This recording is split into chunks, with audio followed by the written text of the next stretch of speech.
여러분, 아브라함이 이삭을 낳고 창세기 21장으로 넘어가면서 바로 이걸 반증해주고 있는데, 이삭을 낳은 아브라함에게 그가 거주하던 지역의 최고의 통치자인 아비멜렉이 그와 조약을 맺기 위해서 아브라함에게 찾아와요.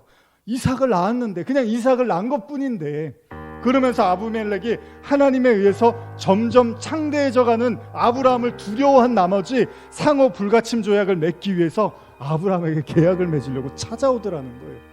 100세 이삭을 낳은 아브라함은 이제 왕이 찾아와서 조약을 맺을 만큼 힘 있는 자로 갑자기 바뀌어버리는 거예요, 성경이. 그리고 이삭을 낳기 직전에 그 아비멜렉을 무서워서 두려워서 죽을까봐 거짓말했던 그 상황이 손바닥 뒤집듯이 지금 아비멜렉이 오히려 아브라함을 붙잡고 요청을 하더라는 거예요.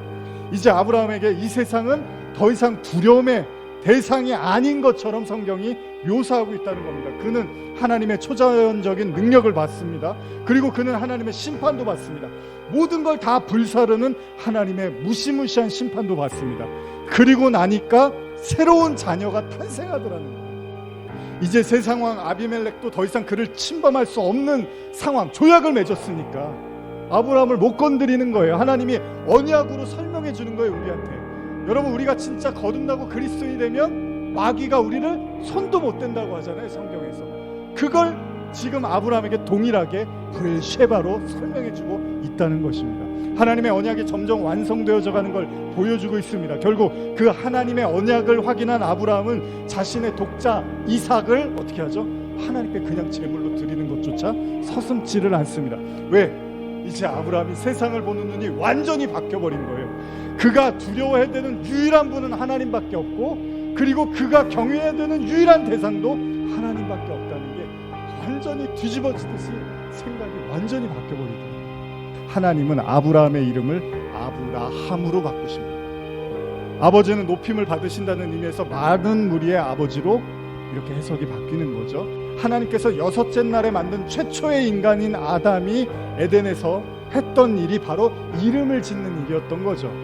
그래서 지금 하나님이 아브라함에게도 이름을 부여한단 말이에요. 무엇을 의미합니까?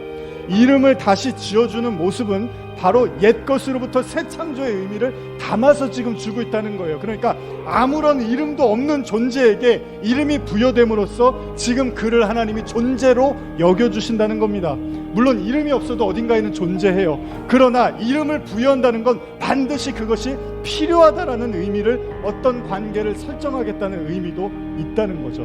야곱을 이스라엘로 재명명하신 이유는 바로 그렇습니다. 형에게 사기를 치던 찬탈자 야곱은 죽었습니다. 그리고 하나님에게 야곱은 이제 뭐죠? 이스라엘이라는 거예요. 그러니까 죄악이 관영한 육신적 세상에서 홍수에 의해서 세상은 다 멸망합니다.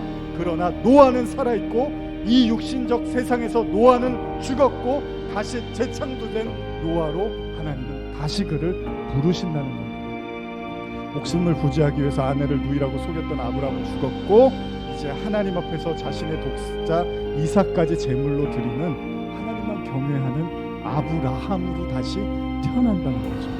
이게 다 무슨 이야기입니까? 구원의 이야기고 구원받은 사람의 이야기입니다. 그렇다면 오늘날 우리는 어떻게 이 세상에서 심판을 배우고 새로운 이름을 부여받을 수 있냐면 단 하나밖에 없죠. 그리스도의 십자가. 성도는 십자가를 통해서 뭘 배우죠? 심판을 배웁니다. 여러분, 오로지 예수님만 무죄하다라는 성경의 증언은 무엇을 의미합니까? 원래 비가 내리고 불 유황이 떨어지면 예수 외에는 살아남을 자가 단 한 사람도 없다는 얘기를 하는 거잖아요.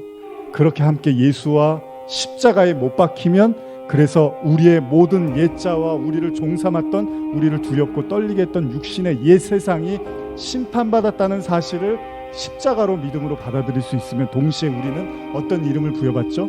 그리스도인이라는 이름을 받는 거예요. 그때 새로운 피조물로 만들어진 거예요. 하나님은 우리 상황과 환경을 바꿔서 우리를 왕으로 만들어 주시는 게 아니라 우리의 상황과 환경이 심판의 대상이라는 걸 가르쳐 줌으로써 모든 원수와 모든 권세를 그 발 아래 두게 하심으로써 세상을 이기게 만드신다. 그래서 반드시 성도는 세상의 심판을 깨달아야지만 그 세상을 딛고 일어나서 하나님의 자녀로 정복하고 다스리게